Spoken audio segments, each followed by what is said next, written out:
नमस्ते जी, नमस्ते। क्या हाल चाल है आपके? सर जी हम तो बहुत अच्छे हैं, आप बताइएगा। हम भी बहुत बहुत बढ़िया हैं। प्रेम से बोलेंगे राधे राधे। चलें। यस। अमेंडमेंट क्लास नंबर 2 में आपका बहुत बहुत स्वागत है।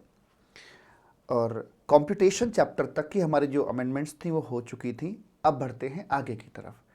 अमेंडमेंट बहुत ज़्यादा टेक्निकल नहीं है, डरने की ज़रूरत नहीं है। हंसते खेलते कूदते कम समय में सारी अमेंडमेंट्स हम कवर कर लेंगे। तो पहले मैं अपने मन की बात कर लूं, उसके बाद किताब भी देख लेंगे, क्या दिक्कत है। तो आइए ज़रा यहाँ पर। और चैप्टर है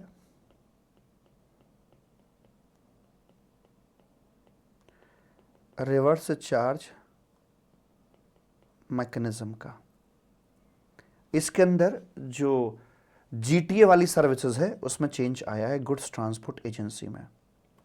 ये तो हम जानते हैं, रिवर्स चार्ज कहते किसे हैं। जब recipient liable to pay GST होता है तो रिवर्स चार्ज कहा जाता है। रिवर्स चार्ज लगाने की पावर चार्जिंग सेक्शन 93 और 94 से आती है। 93 में ये लिखा हुआ है कि स्पेसिफाइड सर्विसेज और गुड्स के ऊपर रिवर्स चार्ज लगाया जाएगा और उनकी लिस्ट आपके इस चैप्टर के अंदर दे रखी है। 94 कहता है कि जब सप्लायर आपका अनरजिस्टर्ड होता है और रेसिपिएंट आपका रजिस्टर्ड है और कंस्ट्रक्शन जगत से संबंधित कुछ एक हम सप्लाईज की बात कर रहे हैं, तो वहां पर रिवर्स चार्ज लगा दिया जाएगा, यानी कि जो सामने वाला बिल्डर या प्रमोटर है उसे जीएसटी का पेमेंट करना पड़ेगा। ठीक है। तो यहां पर सरकार ने इन्हीं 93 और 94 को ध्यान में रखते हुए नोटिफिकेशन जारी किया था और ढेरों सर्विसेज यहां पर आपकी 25-26 सर्विसेज दे रखी हैं जिन पर कि आरसीएम लगता है। तो जो गुड्स ट्रांसपोर्ट एजेंसी है, पहले मैं पुरानी बात कर लूं जो आपको पहले से आती है, उसके बाद चेंज की बात करेंगे, बदलाव क्या आया है। तो भगवान झूठ ना बुलाए, यहां पर 2 सेट ऑफ जीएसटी रेट्स हुआ करते थे जीटीए के अंदर आकर। कैसे कैसे? पहला था 12% विद आईटीसी टू सप्लायर, और एक था अपना यहां पर 5% without ITC to supplier. Cold coffee नहीं आती विद आइसक्रीम और विदाउट आइसक्रीम। विद आइसक्रीम है तो 12 रुपए की है, 120 कह सकते हो। विदाउट आइसक्रीम है तो 5 रुपए की है, 50 रुपए कह सकते हो। ऐसे करके है, आइसक्रीम से पैसे बढ़ जाते हैं। कहने का मतलब ये है यहां पर हमारा कि ये अगर मेरा सप्लायर है और यहां रेसिपिएंट है, ठीक है, और जीटीए सर्विसेज यहां पर दी जा रही है, तो इसमें रहेगा जीएसटी का रेट 12% का, और ये जो मेरा सप्लायर है इसके आईटीसी पर कोई दिक्कत वाली बात नहीं है, मिलेगा। इसके अंदर आकर यहां पर ये हो गया मेरा सप्लायर, हाँ ये सप्लायर हो गया, और इधर रेसिपिएंट हो गया।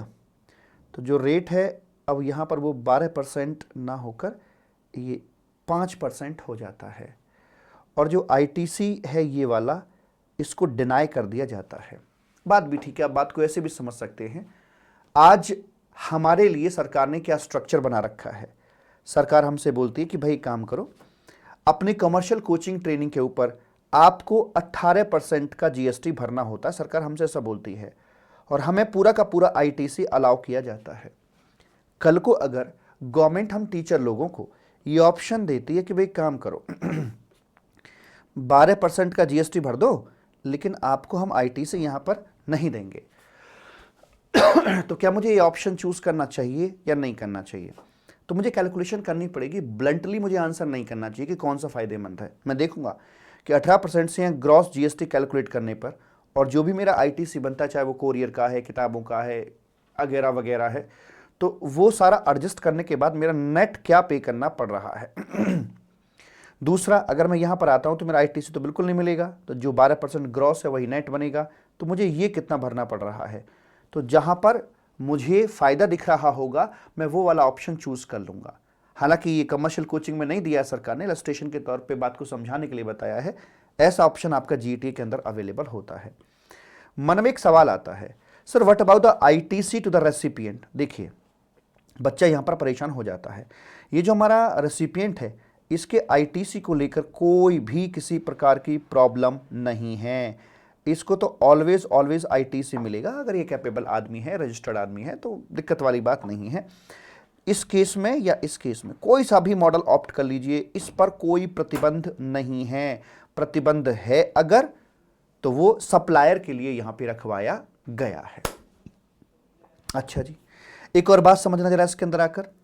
अब ये जो मेरा पहला मॉडल है 12% वाला, तो ये एप्लीकेबल होता है एनसीएम केस में ओनली। अगर आप 12% कैटेगरी में हैं तो एनसीएम ही लगेगा, यानी कि फॉरवर्ड चार्ज मैकेनिज्म ही लगाया जाएगा। पुरानी बातें कर रहा हूं, नया कुछ नहीं बताया। जब नई बात करूंगा तो बता दूंगा पहले से कि देखो बेटा ये आ गया मेरा बच्चा कबूतर नया। अब यहां पर क्या है, यहां पर एनसीएम एंड आरसीएम दोनों एप्लीकेबल हो सकते हैं, डिपेंड अपॉन द सिचुएशन क्या है। ठीक है, वो कैसे तो मैंने इसको थोड़ा सा और एलाबोरेट किया, और एलाबोरेट करने पर मैंने क्या पाया कि देखिए भाई सब बात ऐसी है कि यहां पर ये जो मेरा रेसिपिएंट आदमी है ना, ये वाला रेसिपिएंट आदमी जो है,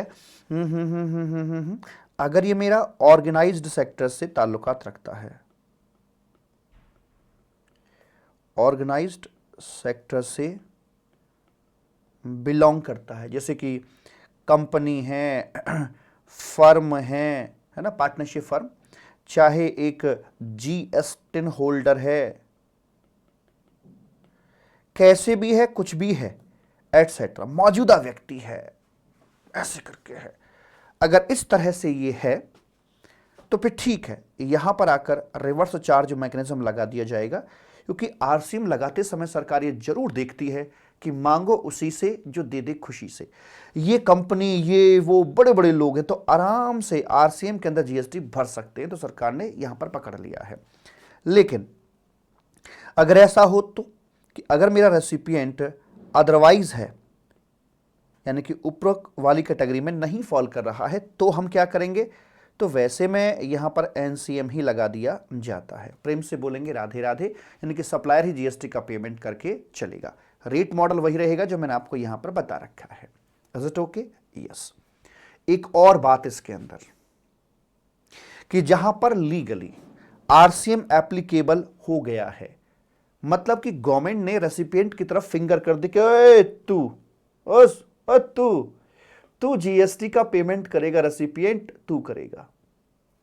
अब सप्लायर बोला कि नहीं साहब, मेरे रेसिपिएंट को छोड़ दीजिए, क्योंकि कोई भी रेसिपिएंट रिवर्स चार्ज में जीएसटी भरने से कतराता है कि वो अपने भी ऑब्लिगेशन पूरे करे और अपने जहां से सर्विस ले रहा है उसके ऑब्लिगेशन भी उसे ही पूरे करने पड़ते हैं। ग्राहक भगवान होता है। जीटीए ने कहा कि आप मेरी वजह से उसके ऊपर लोड डाल रहे हो ना, आपको लगता है कि मैं जीएसटी का पेमेंट नहीं करूंगा ना साहब, मैं छाती पीट कर बोलता हूं यहां पर आकर, मैं जीएसटी का पेमेंट करूंगा, रजिस्ट्रेशन लूंगा, डिक्लेयर कर रहा हूं कि मैं जीएसटी का पेमेंट करूंगा, भगवान के लिए मेरे रेसिपिएंट को छोड़ दीजिए। तो अगर सरकार ने कॉलर पकड़ रखा है रेसिपिएंट का कि तू जीएसटी भरेगा, तो यहां ऑप्शन है जीटीए के पास में, ऑप्शन टू जीटीए, कि आप उसको कन्वर्ट करवा सकते हो, आप यहां पर यू टर्न दिलवा सकते हो, आरसीएम से एनसीएम कैटेगरी में ला सकते हो, तो फिर आपका रेसिपिएंट फ्री हो जाएगा and you are liable to pay GST to the government. तो ये यहां पर अलाउ कर दिया जाता है। आरसीएम से एनसीएम में आ सकते हैं, लेकिन अगर लीगली बाय डिफॉल्ट एनसीएम का केस पड़ रहा है, तो फिर क्या जीटीए वाला ये कह सकता है कि नहीं नहीं मैं नहीं दूंगा, मेरे रेसिपिएंट से लीजिए? क्या यह संभव है? जी नहीं, ऐसा पॉसिबल नहीं है। आरसीएम टू एनसीएम आ सकते हैं, बट एनसीएम टू आरसीएम नहीं जा सकते। ऐसे यूटर्न वाले जो पोजीशन मैंने डिस्कस की है, एक जगह और देखने को मिलती है कॉपीराइट में जाकर, और एक इसमें है। तो दो में ऑप्शन है, इसके अलावा जिसका कॉलर सरकार ने पकड़ लिया कि रेसिपिएंट तू भरेगा, तो फिर तो वही भरेगा, फिर आपके पास कोई ऑप्शन नहीं होता है। तो ये तो रही आपकी पुरानी बातें। अब इसमें नया क्या है, अमेंडमेंट कहां पर आई है, जरा ध्यान से देखिए। अमेंडमेंट आई है मेरे कबूतर, इसकी यहां पर, ये जो आप देख रहे हैं ना, विनोद देख रहा है, टन टन कोल्ड कॉफी विद आइसक्रीम खत्म कर दी गई है। 12% का रेट स्ट्रक्चर खत्म कर दिया गया है। तो पूरी अमेंडमेंट का क्रक्स ये निकल के आता है कि 12% रेट स्ट्रक्चर डिलीट कर ओमिटेड है, ये खत्म हो गया है। अब जो भी है यही है। तो मुझे ऐसा लगता है कि कुछ नया बढ़ा नहीं है, कुछ था वो कम हो गया आपके लिए, तो ऐसे करके मालिक बोल दिया जाता है। आई होप बात समझ में आ गई होगी। तो ये तो रही आपकी जीटीए की अमेंडमेंट मेरे बच्चा। आपके लिए और क्या अमेंडमेंट आई है, तो मैं आपको थोड़ा सा आगे ले चलूं। हाँ ले चलो, थोड़ा सा बुक की तरफ झांक कर देखते हैं। आओ जरा मेरे साथ बुक में मेरे बच्चा। यस, यहां पर आ जाते हैं हम लोग। आ जा मेरे भूरा, मेरे कबूतर, ये आ जा। तो ये रहा supply of services by GTA in respect of transportation of goods by road.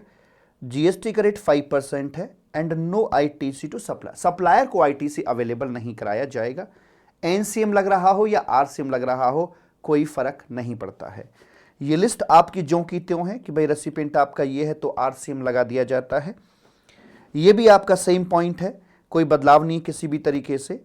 और यहां पर वो डिक्लेरेशन देने की बात कर रहे हैं कि the supplier has taken registration under the CGST act, की छाती पीट कर कह रहा है कि मैं भरूंगा, and exercise the option to pay tax on services of GTA in relation to transport of good supplied by him under forward charge, कि मैं एनसीएम के अंदर नॉर्मल चार्ज मैकेनिज्म के अंदर जीएसटी भर दूंगा, मेरे रेसिपिएंट को छोड़ दीजिए। The supplier has issued a tax invoice to the recipient charging CGST at the applicable rate. तो अब एनसीएम लग जाएगा तो ऑब्वियस सी बात है सप्लायर को पावर मिल जाती है, because supplier has liability towards the government. तो सप्लायर को पावर मिल जाती है कि वो अपने रेसिपिएंट से कलेक्ट कर सकता है। तो यहाँ पर आकर 5% का जो रेट है सीजीएसटी एसजीएसटी दोनों को मिलाकर बात कर रहा हूँ, उतना चार्ज कर पाएगा। तो और कोई बात नहीं यहाँ पर, बस यही रेट जो अपना था ये डिलीट यहाँ से कर दिया गया है, बात खत्म। अगले पॉइंट पर आता है यहाँ मालिक ये वाला पॉइंट। तो हम जानते हैं कि जब गवर्नमेंट सर्विसेज देती है तो गवर्नमेंट की नीति रही है, या तो किसी घटना को जहां पर गवर्नमेंट का इन्वॉल्वमेंट है सप्लाई ही मत बनने दो, ना रहेगा बांस और ना बजेगी बांसुरी, जीएसटी आएगा ही नहीं। अगर यहां से सरकार नहीं कुछ कर पाती है तो फिर उसको सरकार एग्जम्पशन देने की बात करती है, जहां पर गवर्नमेंट का इन्वॉल्वमेंट आ जाता है, एग्जम्पशन रूट से बाहर निकालती है। सप्लाई ना बनने देना मतलब कि बालों को जड़ से उखाड़कर फेंक देना, दोबारा आएंगे ही नहीं। और एग्जम्पशन देने का मतलब यह है कि बालों को ट्रिम कर देना, जड़ें तो हैं लेकिन अब दिख नहीं रहे हैं, जब चाहेंगे जब उगकर बाहर आ जाएंगे। तो यह एग्जम्पशन दे देती है, जिसकी चक्कर में जीएसटी नहीं आता है, ठीक है। लेकिन कुछ केसेस के अंदर सरकार को टैक्सेबिलिटी क्रिएट रखनी पड़ती है, जैसे कि हम बात करते हैं पीवीटी को लेकर, ठीक है, कि पीवीटी हमने देखा था, पोस्ट ऑफिस की सर्विसेज हो गई, वेसल एयरक्राफ्ट संबंधी हो गई, ट्रांसपोर्टेशन ऑफ पैसेंजर की सर्विसेज हो गई अपनी। तो इनमें क्या था कि ये गवर्नमेंट सर्विसेज थी। और जिस फॉर एग्जांपल पोस्ट ऑफिस की बात करते हैं, पोस्ट ऑफिस की सर्विस थी, तो उसमें कुरियर वाले का जो प्राइवेट सेक्टर में है उससे कंपटीशन आ रहा था।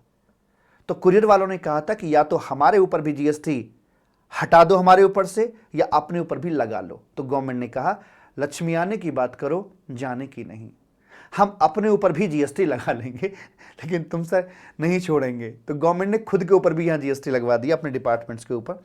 तो पोस्ट ऑफिस की सर्विस ये इन सब के ऊपर लगाया जाता है अपना जीएसटी।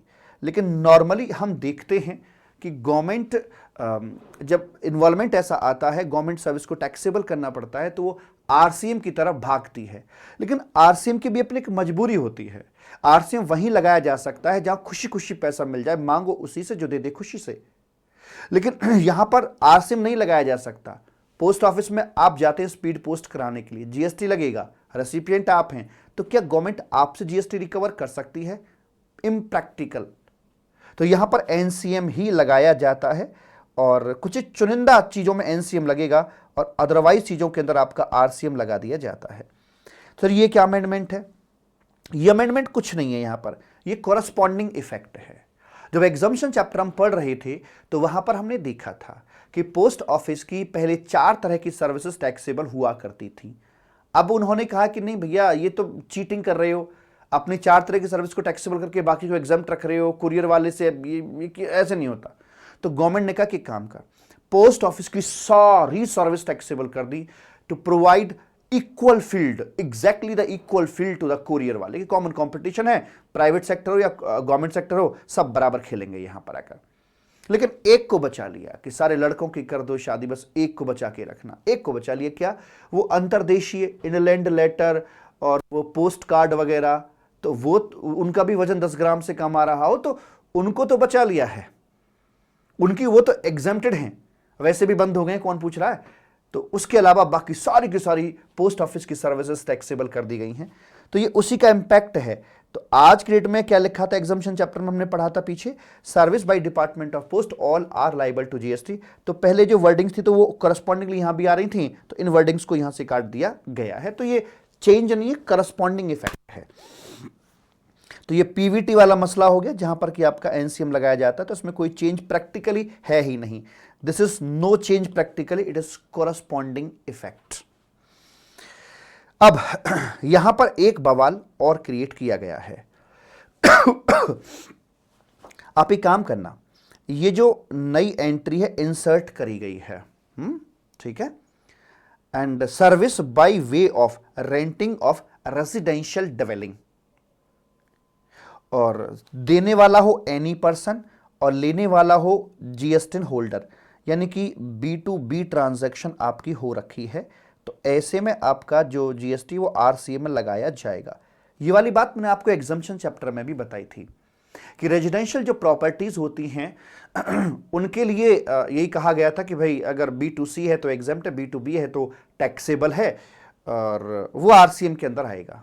बात इतने से भी खत्म हो जाती, लेकिन कुछ क्वेरीज आपकी फिर बनेंगी। तो क्वेरीज आपकी ना बने, क्या क्या पॉसिबिलिटीज बन सकती वो सारे के सारे मैं आपके सामने रख रहा हूं। तो एक काम करो, आप ये वाला पॉइंट पढ़ो, ये वाला पॉइंट पढ़ो, एग्जाम्पशन भी पढ़ाने के लिए चलता हूं मैं आपको, और फिर इकट्ठा तीनों को पढ़ने के बाद मेरे क्वेश्चंस का आंसर आप कर दीजिएगा। तो पहले एग्जाम्पशन के लिए लेके चलता हूं मैं आपको, आइए मेरे साथ। रेजिडेंशियल डिवेलिंग,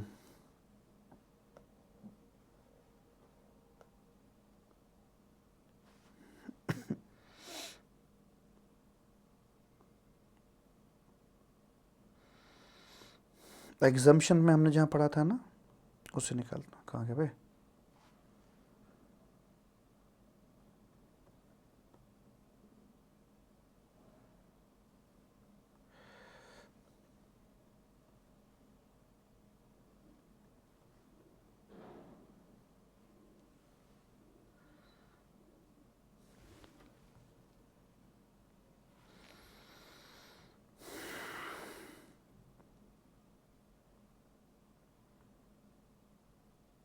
मिल गया, ये देखा था हमने, ये देखा था। क्या लिखा है जरा ध्यान से पढ़िएगा। पहली बात तो मैं आपको यहां पर बता देना चाहता हूं कि ये एग्जाम्पशन आखिरकार दी क्यों गई थी। देखिए, बेसिक नीड में आता है हमारा रोटी, कपड़ा और मकान। रोटी, कपड़ा और मकान, ठीक है। हाँ सर जी, ठीक है, मकान आ गया जी, ठीक है। मकान का मतलब क्या? अब जो ये hotel, motel, guest house, OYO वगैरह ये जो दे रहे हैं होटल वगैरह, तो इनके संबंध में एग्जम्पशन थी कि 1000 और ब्लू का अगर चार्ज बनता है, किराया बनता है, रूम रेंट बनता है, तो एग्जम्पशन दे देंगे। लेकिन जिस थॉट के साथ ये एग्जम्पशन देने की बात करी जा रही है, मकान, मकान मतलब एक लाइक जैसे गांव से व्यक्ति आ रहा है, शहर में अपना रोजगार कर रहा है, किराए का मकान ले रखा है, लाइक दैट, उस सोच पर काम कीजिए। तो क्या होटल मोटल उस कैटेगरी में, उस स्पिरिट को, उस फीलिंग को फुलफिल कर पा रहे? नहीं। इसे सबसे पहले उन्होंने क्या किया कि यहां से जो होटल मोटल वाली एग्जाम्पशन थी इसको खत्म कर दिया। अब होटल मोटल आपके चाहे कितने छोटे हो कितने बड़े हो, all are liable to GST, पहली बात। दूसरा, इन्होंने यहां पर आकर देखा कि जो आंटी का घर है मान लीजिए, और जो आंटी का घर है वो किराए पर दे रही है आंटी, और ट्रांजैक्शन आपकी B2C जा रही है। तो गांव से व्यक्ति आया है, मेहनत मजदूरी सैलरी अपना कमा रहा है, खुद अकेला या परिवार के साथ यहाँ पर रह रहा है, तो ट्रांजैक्शन B2C रहेगी या B2B रहेगी? B2C रहेगी ना। हाँ, तो उस पर इन्होंने GST मना कर रखा है। लेकिन अगर ये जो ट्रांजैक्शन है B2B अगर हो जाती है मेरे भूरा, तो वैसे वाले केस में जैसे कि मान लीजिए आंटी का घर है और 4-6 कमरे किसी कंपनी ने ले रखे हैं कि अपने एम्प्लॉय को रखवाएंगे, जो मर्जी करवाएंगे, है ना, इस प्रकार से वो ले रखे हैं। तो वहां पर अगर गवर्नमेंट ने कहा कि नहीं यार, ये मामला थोड़ा डिफरेंट सा हो गया है, मैं तो उस सोच को पकड़ रहा था कि जब जहां पर एक आम आदमी शहर में अपना किराए का मकान लेकर रह रहा है, तो B2B अगर है तो वहां पर हम GST लगा देंगे। और वैसे भी अगर लग जाएगा तो कौन सी आफत आ रही है, सामने वाले को ITC मिल जाएगा, तो वहां पर लगाया जा सकता है। तो जहां जहां पर GST लगाया जा सकता है, सरकार ने हर संभव प्रयास किया है बड़ी बारीकी से चीजों का अध्ययन करके। ठीक है, ये समझ में आ गई बात। तो यहां जो ये सर्विस दी जा रही है रेजिडेंशियल ड्वेलिंग की, तो ऐसा कहीं लिखा है कि अगर नॉन गवर्नमेंट देगा तो ही ये एग्जेम्प्ट होगी? जी नहीं। आंटी का घर हो या कोई गवर्नमेंट बिल्डिंग हो, सरकार ये प्रोवाइड करा रही हो रेजिडेंशियल, या फिर कोई नॉन गवर्नमेंट प्रोवाइड जैसे आंटी प्रोवाइड करा रहे हो, तो वहां पर ये आपका दोनों केस में एग्जम्पशन जैसे यहां पर लिखी है वैसे काम करके चलेगी। मैंने आपको अपना एग्जाम्पल भी दिया था।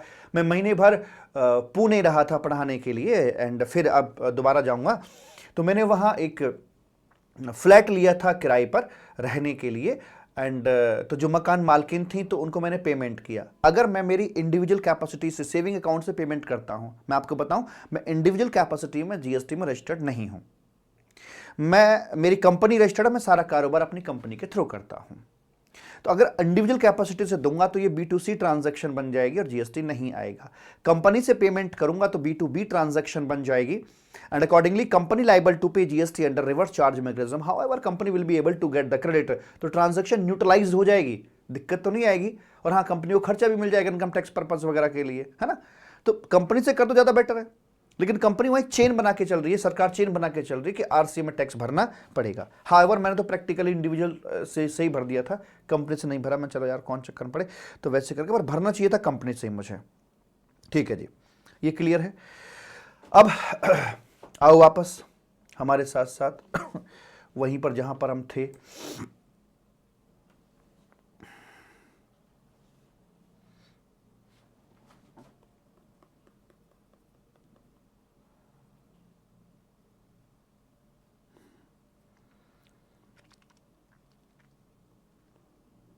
यस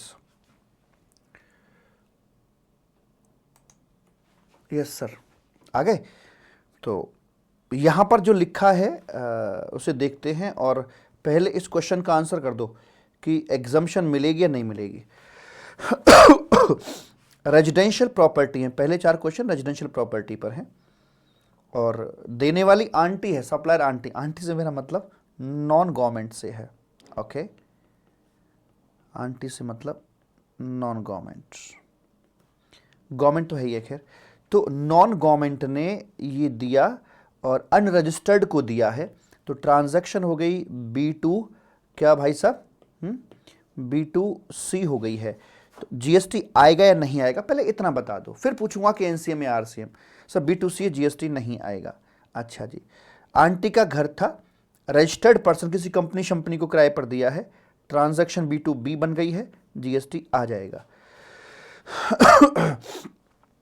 गवर्नमेंट ने इस बार दिया है घर और अनरजिस्टर्ड को दिया है, तो B2C ट्रांजैक्शन बनी, तो एग्जम्पशन में फॉल कर जाएगा ना। हाँ, GST नहीं आएगा।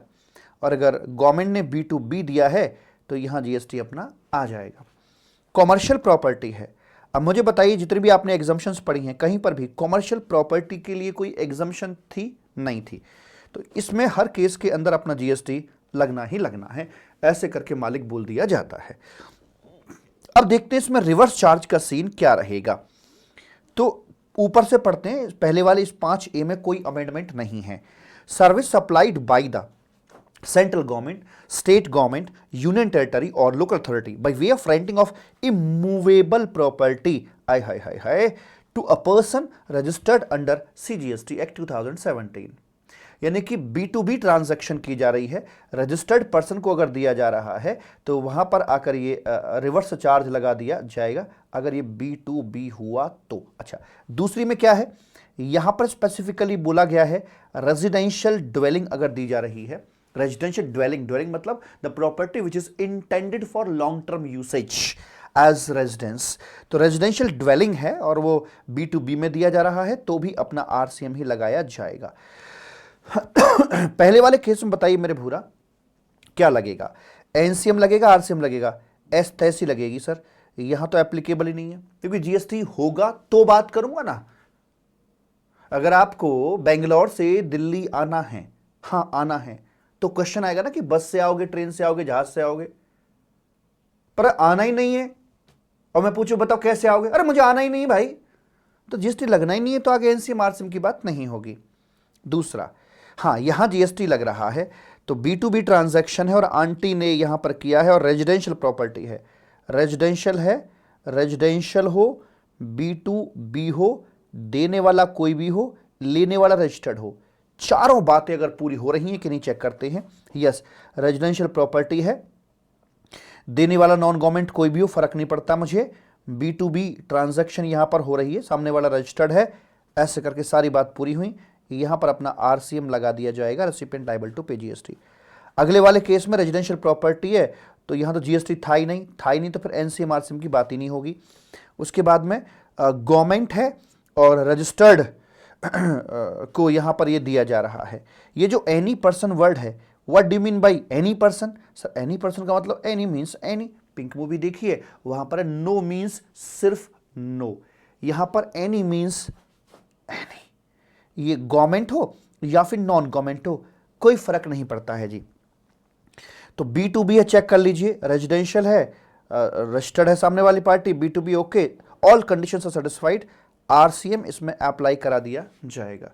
आगे बढ़ना जरा, आगे है कॉमर्शियल प्रॉपर्टी और आंटी ने यहां पर ये दिया है और ट्रांजैक्शन आ रही है आपकी, भाई साहब भगवान झूठ ना बुलाए, B2C आ रही है, तो एग्जम्पशन तो कोई है नहीं, GST तो लगेगा, लेकिन किस में लगेगा? RCM में।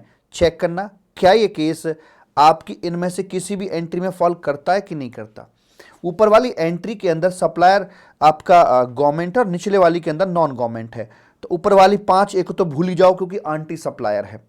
हाँ निचले वाली में देख सकते हैं, लेकिन निचले वाली में रेजिडेंशियल प्रॉपर्टी है तो RCM की चर्चा की बात हो रही है, लेकिन मेरी तो यहां पर प्रॉपर्टी कमर्शियल है, तो मैं 5A या 5AA किसी में भी फॉल नहीं कर रहा नहीं कर रहा, तो बाय डिफॉल्ट मेरे पास बचेगा क्या? NCM, तो यहां पर NCM के अंदर टैक्स भरवाया जाएगा।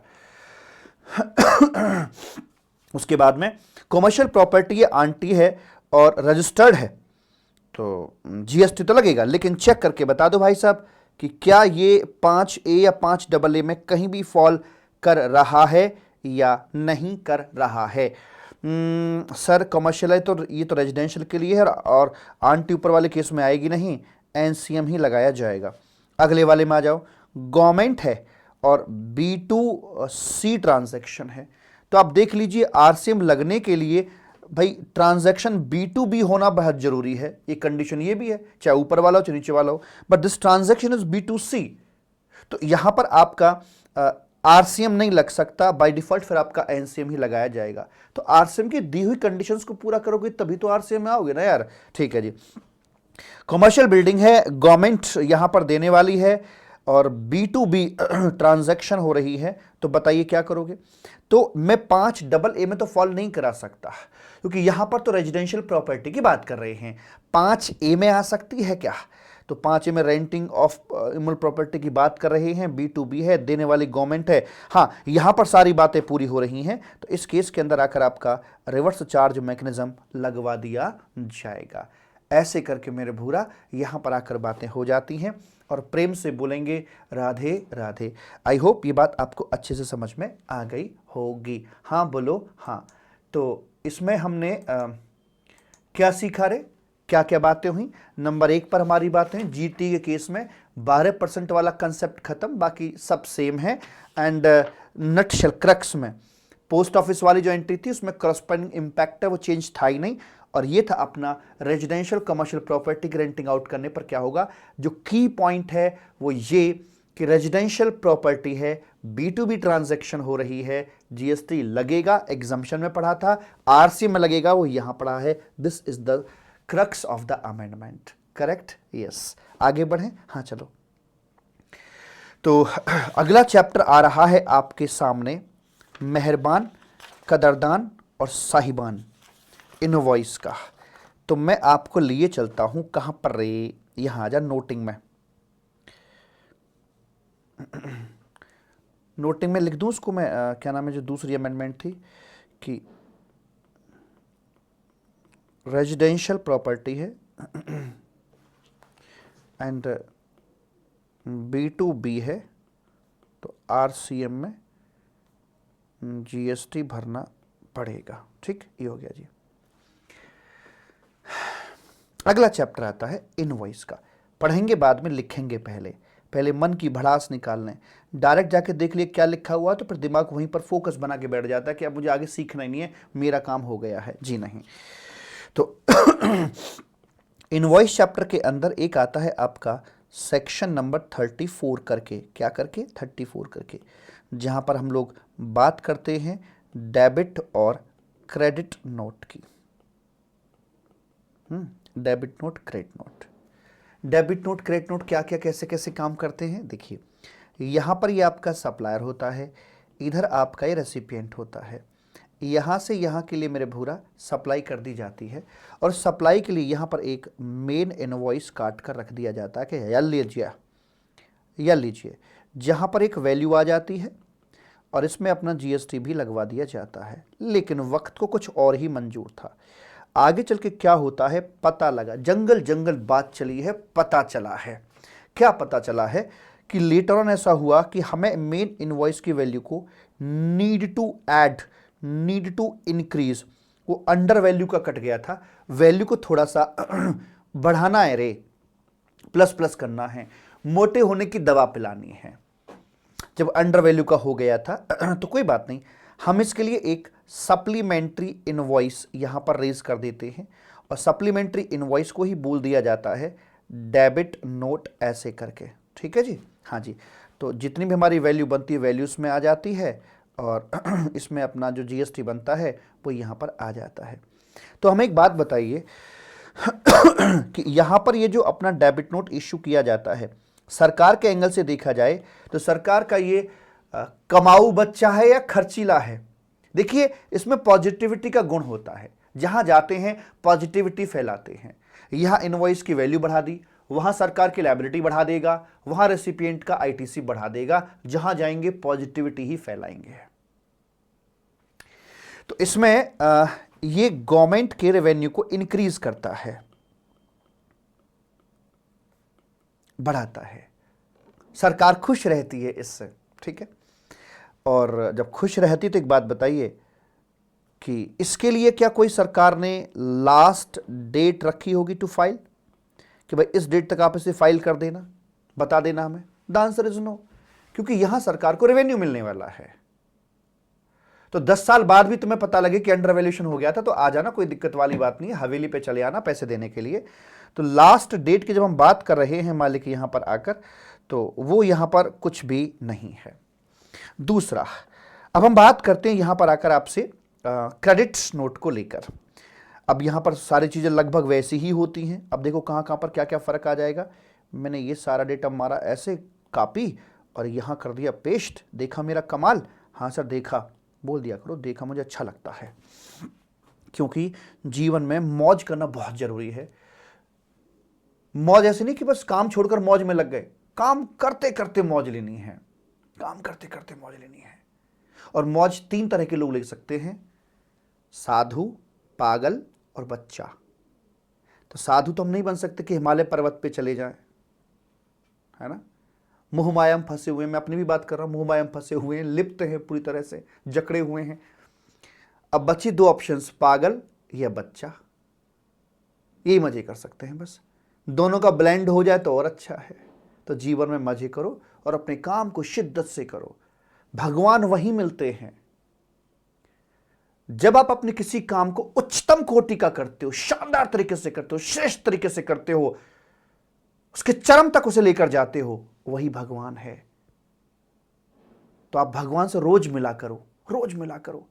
और देखो, अगर मजा ना आए तो कहना, अंदर से प्रसन्नता ना आए, आनंद ना आए तो कहना, रोज भगवान से मिला करो। भगवत गीता में यही तो कहा गया है, और क्या है। अपने काम में ही भगवान को ढूंढो, इतनी श्रेष्ठता से करो। खा रहे हो तो वो भी ऐसा खाओ कि तुम्हारे जैसा कोई खा ही ना सकता हो। चल रहे हो तो चाल में भी ऐसी लचक होनी चाहिए कि तुम्हारे जैसा कोई चलता ही ना हो। आप समझ रहे हैं मैं क्या कह रहा हूं? हर मोमेंट के अंदर आपका हर एक्शन, हर काम, गॉगल्स भी लगा रहे हो तो ऐसे लगने चाहिए कि भाई साहब कोई दूसरा लगा ही ना सके। ऐसे करके तो देखो कितना मजा आता है। भगवान डेली मिलेंगे, हर बार, बार बार, कदम कदम पर आपके साथ चलेंगे। करके देखना।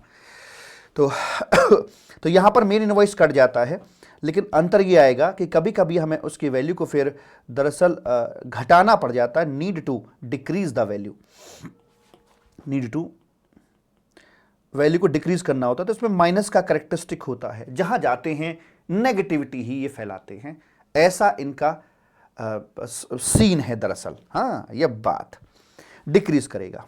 तो इसके लिए क्या करना है हमें? अगर वैल्यू डिक्रीज करनी है तो वहां पर फिर ये सप्लीमेंट्री इनवॉइस काम नहीं करता है, डेबिट नोट काम नहीं करता है, वहां पर काम करेगा आपका क्रेडिट नोट। ठीक सर, पता है हमें, क्रेडिट नोट होगा। एंड इससे गवर्नमेंट का जो रेवेन्यू है वो बढ़ेगा या घटेगा? भाई साहब घटेगा। तो सरकार के लिए अच्छी खबर नहीं होती कि क्रेडिट नोट आया है। यहां इनवॉइस की वैल्यू घटा दी, वहां गवर्नमेंट का रेवेन्यू घटा दिया, और वहां रेसिपिएंट का आईटीसी ये घटा देंगे। And don't miss my Apple watch, नहीं लेके आया हूं मैं, ठीक है। उसके बाद में आगे बढ़ते हैं।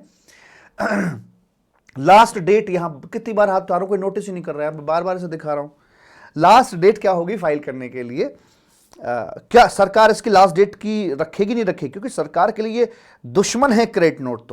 तो सरकार ने कहा, सुन ओए कबूतर, इसको अपडेट करने की एक लास्ट डेट है, उस डेट के बाद हम आपको आने नहीं देंगे, आपकी लायबिलिटी कम नहीं हो सकती है।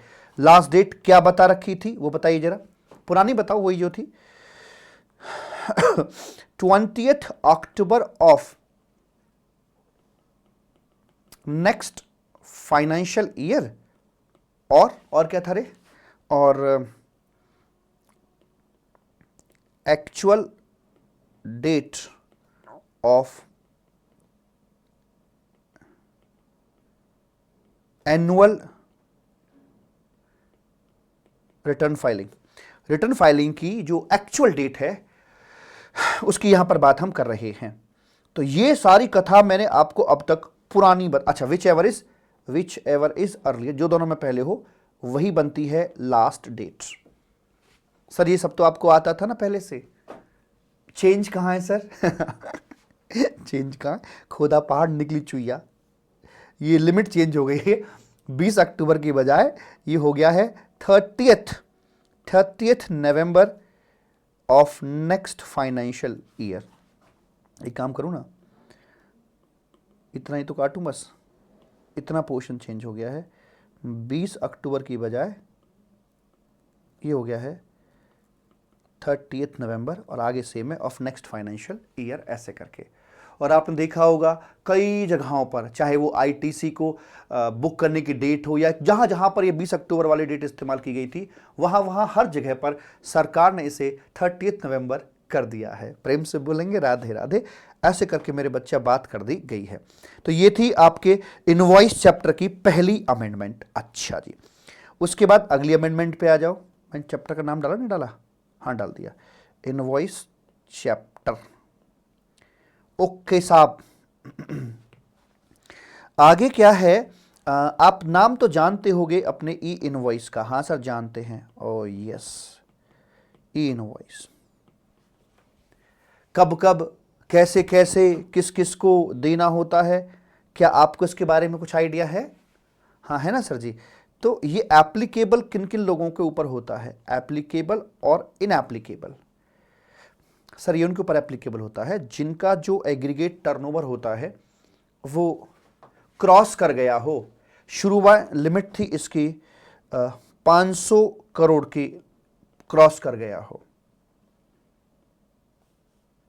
फिर लिमिट आई 100 करोड़ को क्रॉस कर गया हो साल भर में, फिर लिमिट आई 50 करोड़ को क्रॉस कर गया हो तो इनवॉइस देना है, 20 करोड़ को क्रॉस कर गया हो तो इनवॉइस देना है,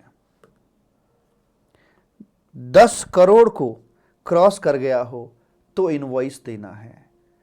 एक दिन वो भी आएगा कि कुछ भी क्रॉस मत करना, इनवॉइस आपको देना ही पड़ेगा। पिताजी ने कहा गांव छोड़ दो, सबने कहा पारो को छोड़ दो, पारो ने कहा शराब छोड़ दो, और आज आपने भी कह दिया कि हवेली छोड़ दो। एक दिन वो आएगा कि कहेंगे कि दुनिया ही छोड़ दो। वही कह रहा है, पहले कहा कि 500 पे देना है, ये भी छोड़ दिया, 100 ये भी छोड़ दिया, ये भी छोड़ दिया, ये भी छोड़ दिया, अब ये भी छूट जाएगा तो दुनिया ही छूट जाएगी। हालांकि दुनिया नहीं छूटी, अभी हवेली छूटी है। तो as of now the current limit is 10 crore plus पर आपको ये देना होता है। तो रिसेंटली 20 से ये 10 कर दी गई है। नॉट एप्लीकेबल, ये किन किन के ऊपर एप्लीकेबल नहीं होता है वो बात करते हैं। तो इसमें नाम आता है आपके बिग पीसीओ का, ऑफ गवर्नमेंट एसेट। ये क्या बवाल है सर जी? अरे यही तो है, इसी बात के पैसे हैं, वरना हम भी तुम्हारे जैसे हैं। बी का मतलब हो गया बैंकिंग सेक्टर, इनको नहीं देना ई इनवॉइस इनको नहीं देना ई इनवॉइस। और सर कौन और बताइएगा? और साहब जिनको नहीं देना है उस लिस्ट में नाम आता है इंश्योरेंस कंपनी को नहीं देना है। और बताइए sir ji? Ji for GTA, इनको नहीं देना है। अरे ये तो वो है जो 45 दिन का समय मांग रहे थे। आप इनवॉइस की बात करो, इनवॉइस तो इंस्टेंट चीज हो गई ना। हाँ, जब 30 दिन में तो दिया जा रहा था बैंकिंग इंश्योरेंस पे, इंस्टेंट ले लो आप इनसे। ये क्या है? बिग पीसीओ, पी है ये। तो पी हो गया पैसेंजर ट्रांसपोर्टेशन। ये तो इनवॉइस तक नहीं दे पाते, आप इनवॉइस की बात कर रहे हो। इनके टिकट को इनवॉइस मानते थे, ये सिनेमा हॉल वाला टिकट को इनवॉइस मानते थे, इनवॉइस तक ना दे पा रहे, आप इनवॉइस की बात करते हैं। बरसात से बचने की हैसियत नहीं, गोलीबारी की बात कर रहे हैं आप। ओ का मतलब क्या है? ओ का मतलब है सर जी ओईडार वाले विदेशी लोग, वो टैक्स आके यहाँ भर रहे हैं, कम है क्या आप उनसे इनवॉइस मांग रहे हो? गवर्नमेंट का मतलब गवर्नमेंट डिपार्टमेंट। तो इनवॉइस में बेसिकली जो चक्कर पड़ा था वो इसलिए आया था कि फ्रॉड चीज़ों को रोकने के लिए, फ्रॉडलेंट इंटेंट्स जो लोग चलते हैं लेकर, उसको कैप्चर करने के लिए कंसेप्ट आया है। तो क्या मैं गवर्नमेंट डिपार्टमेंट से, पोस्ट ऑफिस से ये उम्मीद करूंगा कि टैक्स की चोरी करेंगे? नहीं ना, अपने बच्चे थोड़ा चोरी करते हैं। तो गवर्नमेंट डिपार्टमेंट्स, और यहाँ पर ये एसजेड मतलब एसजेड, तो ये तो टैक्स हेवन है, तो इनको ई इनवॉइस नहीं देना होता। रेदर इनको अपना जो नॉर्मल इनवॉइस है ना वही मालिक देना होता है, इवन दो इनका जो टर्नओवर है वो लिमिट को क्रॉस कर रहा हो, हद से बाहर जा रहा हो, लिमिट क्रॉस कर रहा हो। लेकिन अब यहां पर एक प्रैक्टिकल प्रॉब्लम आती है। अधूरा ज्ञान खतरनाक होता है। अब मान लीजिए किसी व्यक्ति को इतना पता लग गया कि 10 करोड़ से ऊपर का टर्नओवर है तो ई इनवॉइस रेज करना मैंडेटरी हो जाता है। आप गए बैंक में, बैंक से आपको, या इंश्योरेंस कंपनी से आपको, एलआईसी से मिल गया, आपको बिल मिला, जो बिल मिला, जो इनवॉइस की कॉपी मिली आपको, वो ई इनवॉइस थी नहीं। आप झगड़ गए, ऐसे की तैसी, टर्नओवर तुम्हारा हजारों करोड़ में जा रहा है और तुम इनवॉइस नहीं दे रहे हो, झगड़ा करने लग गए। तो वहां पर इनको बोला गया कि देखो, जिन जिन को हमने से एग्जेम्प्ट कर रखा इनवॉइस से, वो right A note on the invoice, ताकि कलेश ना हो।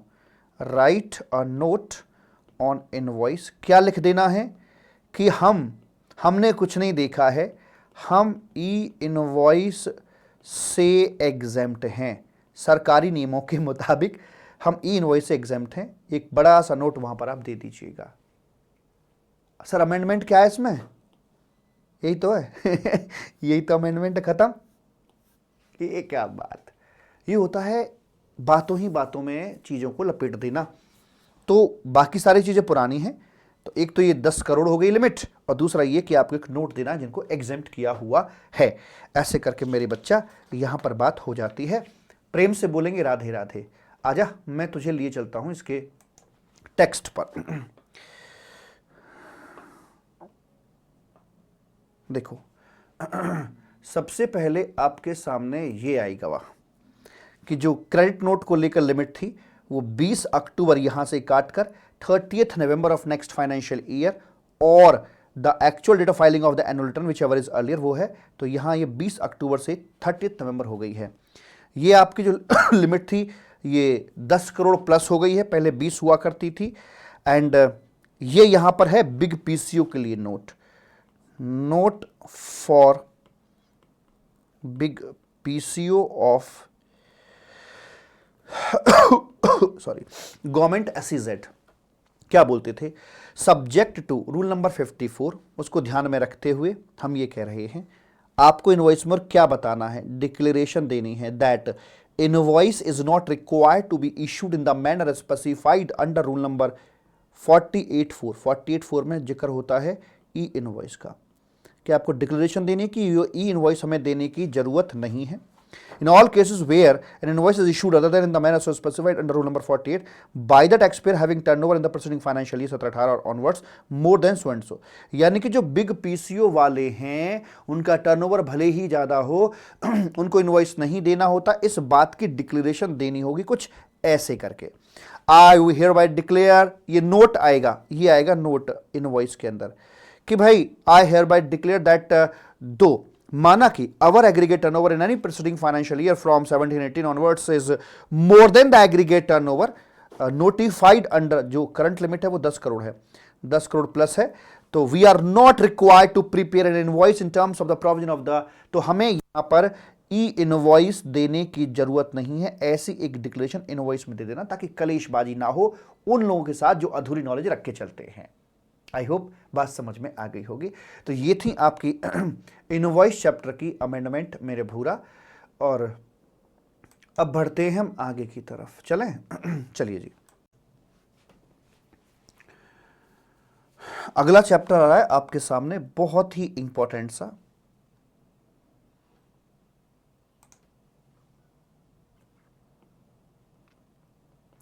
इनपुट टैक्स क्रेडिट का। आराम से इत्मीनान से बातों को देखेंगे। 4-5 अमेंडमेंट यहां पर आई हुई हैं। सबसे पहले नंबर 1 की हम लोग बात करते हैं यहां पर, section number 16 with relevant rules पर बेस्ड है आपकी ये अमेंडमेंट। पहले मैं पुरानी बात करूंगा, मतलब जो आप ऑलरेडी जानते हैं उसमें फिर चिपकाएंगे कि क्या करना है। देखिए साहब, ये आपका इधर हो गया सप्लायर, ये है आपका जी रेसिपिएंट आदमी, ओके। ये जीएसटी पोर्टल हो गया यहां पर आकर, ठीक है, इधर भी जीएसटी पोर्टल हो गया, देखा मेरा कमाल, ये जीएसटी पोर्टल यहां पर हो जाता है। एंड इन्होंने इनको सप्लाई कर दी है और इनवॉइस काट दिया जाता है, जहां पर वैल्यू बता दी गई कितनी, 10,000 की, जीएसटी लग गया 1800 रुपये, 11,800, और ऐसे से करके ये 10 इनवॉइस थे, ठीक है मालिक, 10 इनवॉइस थे। अब भाई चले ऊपर को, साजन चले ससुराल, GSTR-1 भरने के लिए ये यहां से आगे बढ़े, लेकिन जब GSTR-1 भरने गए तो इन्होंने भरा विद 7 इनवॉइस, सिर्फ और सिर्फ 7 इनवॉइस के साथ भरा। पता नहीं भूल गए, नहीं भरा जानबूझ के, भाई भगवान जाने क्या किया इन्होंने, हमें तो पता है नहीं जी। जिसमें इनका आउटपुट जीएसटी जो दिखा, कैलकुलेटर कहां भाई हमारा, ये रहा, इसमें जो दिखा वो आया 1800 इंटू 7, 12,600 ऐसे करके आ जाता है। फिर क्या हुआ रे, अरे फिर क्या था, फिर यहां से खबर पहुंची, चिट्ठी आई है, आई है, चिट्ठी आई है, और 2B के अंदर 12,600 लेकर, यहां पर आ गई चिट्ठी, और यहाँ आने के बाद में फिर ये अपना 3B फाइल करेगा, GSTR 3B, और उसमें क्लेम करेगा अपना आईटीसी कितना मिलेगा इस बंदे को यहाँ पर आकर। तो देखिए हम जानते हैं अच्छे से इस बंदे के पास में जो क्लियर क्रेडिट है वो कितना है, दिख कितना रहा है सर, 12,600 ये है क्लियर क्रेडिट। इसके साथ साथ कुछ और भी मिल जाया करता था, ये तो कह रहा था कि नहीं भाई सारा ही दो। हमारा डिस्प्यूट में कितना क्रेडिट गया था, डिस्प्यूट में हमारा जो क्रेडिट गया था वो था सर जी 1800 इंटू 3, तो ये आ गया 5,400 रुपये। तो सरकारी नियमों के मुताबिक बात कुछ ऐसे कर रखी थी यहाँ पर आकर कि ये अमाउंट और 5%, पहले ये 20 था, फिर ये 10, फिर ये 5, पहले ये 20 था, फिर ये 10 हुआ, फिर ये 5 हुआ, एक दिन आएगा ये नील हो जाएगा।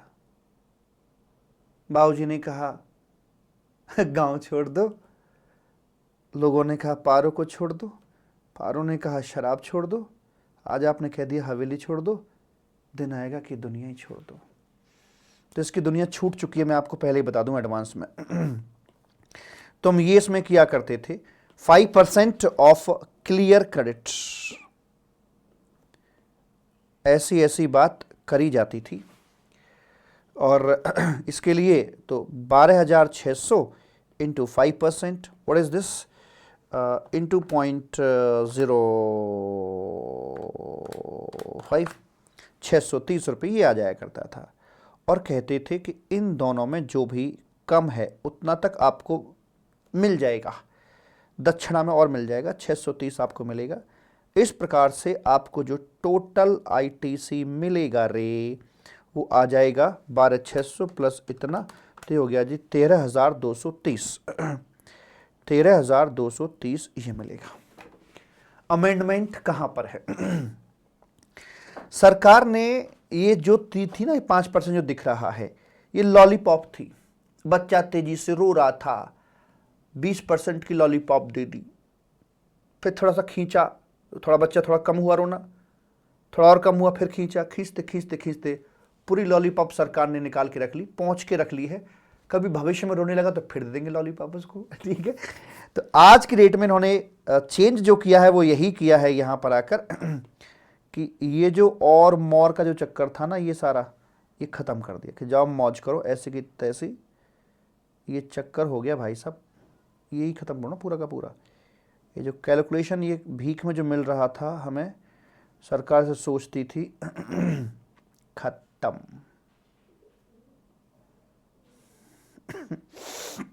जब खत्म हो जाएगा तो ये भी रह जाएगा अपना यहाँ पर 12,600 ओनली। कहना क्या चाहते हो, क्रक्स क्या है? क्रक्स यही है कि कॉन्सेप्ट ऑफ 5% जो है अपना रिमूव हो गया है सेक्शन 16 में, जिसमें 12 कंडीशंस अपनी होती हैं ना कि भाई क्रेडिट बुक करने के लिए आपको क्या क्या चाहिए होता है, कि आपका जो गुड्स है वो आपको रिसीव हो जाना चाहिए है, और आपको इनवॉइस आपके हाथ में होना चाहिए, सप्लायर ने अपना टैक्स भर दिया हो, रेसिपिएंट ने अपना टैक्स भर दिया हो, 180 दिन में पेमेंट कर दिया हो, and so many conditions are there. In totality there are 12 conditions, 12 conditions का सेट वहां पर दिया हुआ है। तो कॉन्सेप्ट ऑफ 5% रिमूव कर दिया है। इसका मतलब यह है कि जो दिखेगा सो मिलेगा, जो दिखेगा कहां दिखेगा, अरे 2B में यार, जो दिखेगा वो मिलेगा, जो दिख नहीं रहा वो भी नहीं मिलने वाला है। सरकार क्या खेल खेल रही है, एग्जम्पशंस को कतर रही है जिससे कि रेवेन्यू बढ़ेगा, आईटीसी को घटा रही है जिससे कि रेवेन्यू सरकार का बढ़ेगा। वाह वाह, टारगेट है 1,50,000 करोड़, ऐसे करके यहां पर बात हो जाती है। तो ये थी इसकी पहली अमेंडमेंट यहां पर आकर। अब दूसरी अमेंडमेंट की बात करते हैं। यहां पर हमारे सेक्शन 16 के अंदर one of the important condition is कि 180 दिन के अंदर अंदर पेमेंट हो जाना चाहिए। तो यहां आता है आपका कॉन्सेप्ट ऑफ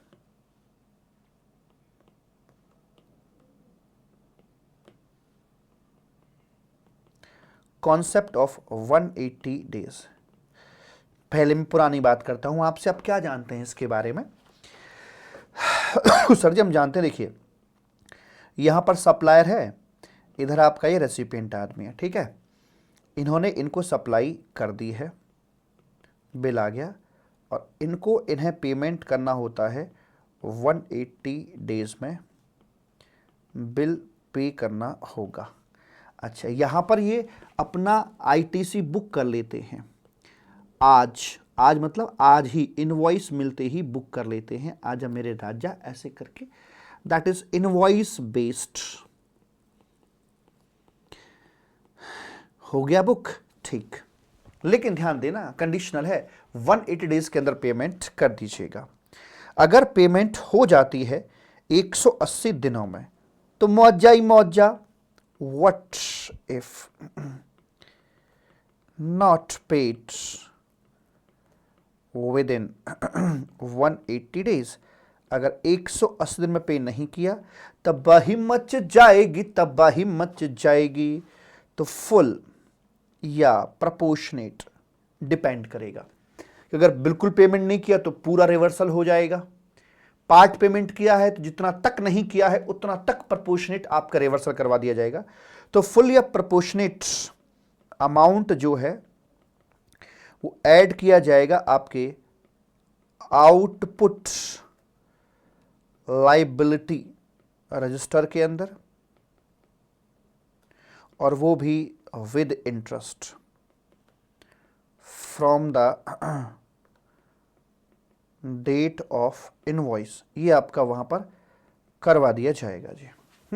ये करवा दिया जाएगा, मतलब वो तो पता ही, अगर कहाँ से कहाँ तक with interest from the date of invoice, वो तो है ही पता ही आपको, लिखने की जरूरत नहीं है। तो ये हमारी बात हो गई, ओके जी। उसके बाद अगर सर ऐसा हो कि लेटर ऑन अगर पे कर दिया जाए तो क्या होगा? लेटर ऑन अगर पे कर देते हो, दैट इज आफ्टर 180 डेज, तो उसमें क्या था कि फिर आप उसे रीअवेल कर सकते हो on payment basis, on payment basis कर सकते हो। तो जब जब जितना जितना फुली या प्रोपोर्शनेटली डिपेंड करेगा कि जितना पेमेंट करोगे उतना आपको यहां पर आईटीसी अवेलेबल हो जाएगा। तो कहने का मतलब ये है कि शुरू में हमें आईटीसी जो है वो मिल जाता है इनवॉइस के बेसिस पर, लेकिन अगर शर्त पूरी ना करें तो फिर उसे लिंक कर देते हैं पेमेंट से कि जब जितना पेमेंट करोगे तब उतना आपको यहां पर आईटीसी अवेलेबल करवा दिया जाएगा। ऐसे करके मेरे भूरा यहां पर बात बोल दी जाती है। कुछ लोगों पर यह कॉन्सेप्ट अप्लाई नहीं होता है। Do you know? हाँ सर जानते हैं हम। तो कौन कौन से लोग हैं जहां पर इसकी इन एप्लीकेबिलिटी आती है? Sir not applicable, 180 days condition not applicable. Number 1, अगर सप्लाई आरसीएम में फॉल करती है तो, क्योंकि आरसीएम में सप्लाई बनती है तो इस बार गवर्नमेंट को टैक्स लेना है रेसिपिएंट से। जब रेसिपिएंट से टैक्स लेना है तो सरकार को कई बात की चिंता कि सप्लायर का पेमेंट कर दे, ऐसी की तैसी में जाओ, लेना तो उससे हमें, तो वहां पर ये शर्त लागू नहीं होगी। नंबर 2, जो अपनी एफओसी सप्लाई है, शेड्यूल 1 पढ़ा है हमने, 4 तरह की एक्टिविटीज एफओसी होती हैं, तो उनमें तो कभी पेमेंट होता ही नहीं है।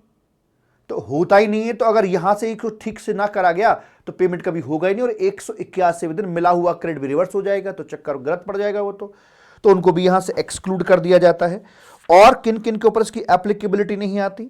नंबर 3, जहां पर जो रेसिपिएंट है, रेसिपिएंट पे करता है सप्लायर के ऑब्लिगेशन को, सप्लायर के ऑब्लिगेशन को पे कर देता, तो वहां पर भी ये बात अपनी लागू नहीं होती है।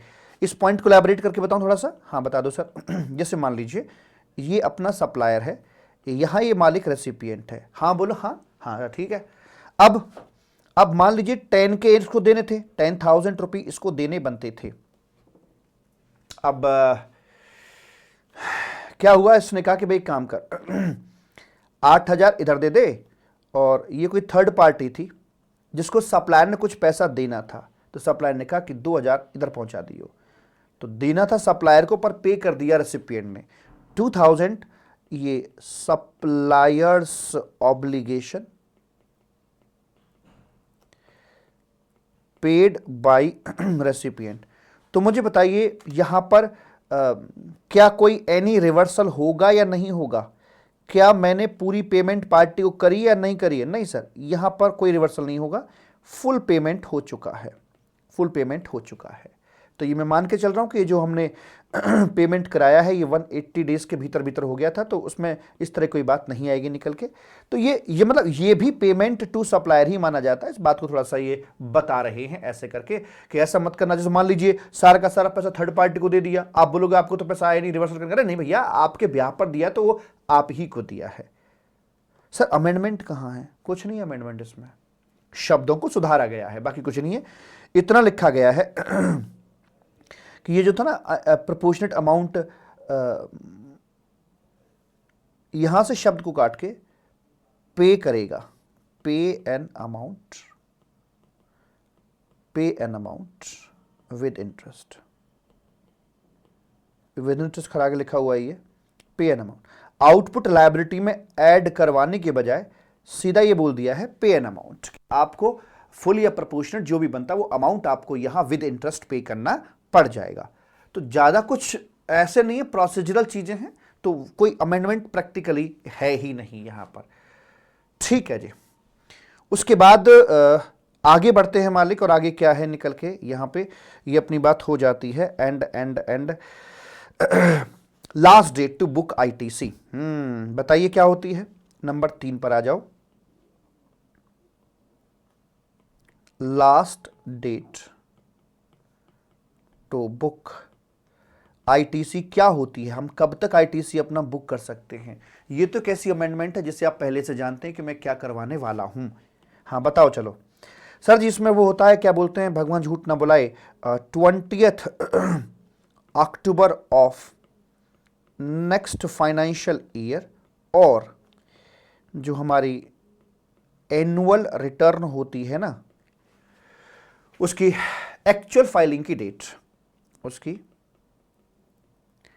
एक्चुअल फाइलिंग की जो डेट है वो यहां पर आ जाती है मालिक। और इन दोनों में विच एवर इज अर्लियर, जो अर्लियर आएगी वही बनेगी last date to book ITC. हाँ, लेकिन ये कंडीशन आपकी रीअवेलमेंट वाले केस में एप्लीकेबल नहीं होती है। अमेंडमेंट क्या है सब पता है आपको। ये 20 अक्टूबर को यहां से काट कर इन्होंने चेंज कर दिया कि भैया तू रहने दे, या क्रिमसी ये आ गया है अपना यहां पर 30 नवंबर, बस होगा काम। ये 30 नवंबर यहां पर कर दिया गया, तो जहां जहां 20 अक्टूबर था वहां पर 30 नवंबर कर दिया गया है ना। आसान चीजें, बड़ी आसान हल्की फुल्की सी चीजें हैं, तो कोई बहुत भारी भरकम या टेक्निकल अमेंडमेंट नहीं आई है जिसमें बाल की खाल हमें निकालनी पड़ जाए ऐसे करके मालिक। ठीक है, अब बात करते हैं चौथे पॉइंट पर आते हैं। भूरा आजा। अमेंडमेंट का पॉइंट नंबर 4 ऐसे करके आपकी सेवा में, आपके लिए, आपके गली में, आपके शहर में बहनों और भाइयों आ गया है। क्या? सुनो, आपको याद है ना सेक्शन नंबर हमारा एक हुआ करता है 17 सबसेक्शन 5 है ना, जिसमें हम लोग बात करते हैं ब्लॉक्ड क्रेडिट की। दूध पीते हो आप लोग? ग्रेट। कैसे, मतलब भैंस पाल रखी है आपने या फिर बाहर से आता है डब्बा लेकर जाते हो? दोनों तरह के होंगे, किसमें फायदा होता है? सर दोनों की अलग अलग बातें हैं। भैंस पालेंगे तो प्योरिटी तो मिलेगी, लेकिन आढ़त बढ़ जाती है, काम बढ़ जाता है। भैंस को चारा खिलाओ, रिपेयर मेंटेनेंस, नहलाओ धुलाओ, ये करो वो करो, 50 काम होते हैं। इनिशियल इन्वेस्टमेंट भी होता है, लाख रुपए की भैंस आएगी, बीमार होगी तो ठीक कराओ। लेकिन वहाँ डब्बा लटका के जाने में क्या होता है कि ना तो इनिशियल इन्वेस्टमेंट होता है, जाइए तुरंत रेडीमेड लेकर आइए दूध, एंड पर क्वालिटी थोड़ी सी वो नहीं मिलेगी जो आपको प्योरिटी घर पे मिल सकती है। तो दोनों के अपने पे कुछ फायदे नुकसान हैं। सस्ता महंगा देखें तो लगभग लगभग बराबर से ही पड़ते हैं, ऐसा कुछ नहीं कि सस्ता महंगा क्या पड़ेगा, लगभग लगभग बराबर सा होता है। सर क्यों पूछ रहे हो, दूध की बात है, मेरी मर्जी, मेरा मन नहीं कर सकता, पूछ नहीं सकता क्या अब आपसे मैं, है। तो यहां पर आकर देखिए, हमें याद है कि एक तो होती थी मोटर व्हीकल, अरे कार की बात कर दी, इसका क्रेडिट ब्लॉक होता था कार। एक था यहां पर वेसल और एक था यहां पर एयरक्राफ्ट। तो हमें आप इतना सा बता दीजिए मालिक कि इनका क्रेडिट किनको मिलता था और किनको नहीं मिलता था। सर सुनो हमारी बात, इनमें यह लिखा हुआ था कि अगर हम इसे परचेज कर रहे हैं या कुछ और सीन है, अगर हमने इन्हें परचेज किया है तो क्रेडिट या तो परचेज करेंगे, है ना, अगर बिजनेस के लिए यूज़ करना है तो, या फिर इसे हम लीज पर लेकर आएंगे। जैसे वही कि भाई अगर दूध पीना है तो ये तो भैंस पालने के बराबर है कि भैंस पाल ली और यहाँ गए डेयरी पर डब्बा लटका के गए, वहाँ से दूध ले आए, बात खत्म। तो यहाँ खर्चा पानी जो क्या आएगा, आपकी जो इनिशियल इन्वेस्टमेंट है उसमें डेप्रेशन के रूप में जाएगी। और यहाँ आपका जो day to day operating expenses जो बनते हैं वो यहाँ पर होंगे एंड सो ऑन, है ना। और ये क्या है, इसमें आपका जो खर्चा बुक होगा वो रेंटल के तौर पर बुक किया जाएगा। आप ये टोटल करना और ये टोटल करना लगभग लगभग बराबर सा ही बैठेगा, तो चॉइस आपकी होती है। खैर आगे मूव करते हैं। अगर आपने ऐसे किया है और परचेज करके लाए हो तो आईटीसी मिलेगा या नहीं मिलेगा, तो यहाँ दो बातें हो जाती हैं। अगर रेसिपिएंट बाबू हमारे वो हैं एसटीडी वाले, रेसिपिएंट बाबू एसटीडी वाले हैं, यानी कि वो फर्दर सप्लाई करते हैं, खुद का शोरूम है या मतलब बेचते हैं जैसे, और टी मतलब ट्रांसपोर्टेशन ऑफ गुड्स या पैसेंजर में इन्वॉल्व हैं, एंड डी का मतलब लाइक ड्राइविंग स्कूल वगैरह चलाते हैं। तो ये वो लोग हैं जिनके लिए मोटर व्हीकल ये सब अपना बैकबोन होते हैं। तो इनको बोला भैया इनके बिजनेस की बेसिक नीड है ये मोटर व्हीकल या जो भी है, तो इसको तो आईटीसी मिल जाना चाहिए। यस सर, यही था ना, हाँ। लेकिन रेसिपिएंट अगर आपका अदरवाइज है, अदरवाइज मतलब क्या हो गया, मतलब एसटीडी वाले में फॉल नहीं करता है, तो ऐसे व्यक्ति को आईटीसी यहां पर नहीं दिया जाएगा। ये बात तो पहले से जानते हैं हम। अच्छा जी, और सर इसमें क्या होगा, अगर हम इसकी बात करते हैं, लीजिंग की या रेंटल की बात करते हैं, तो क्या होगा, वहां भी सेम ट्रीटमेंट है भाई, लगभग वही खरीदने का सब्स्टिट्यूट ही तो है ये।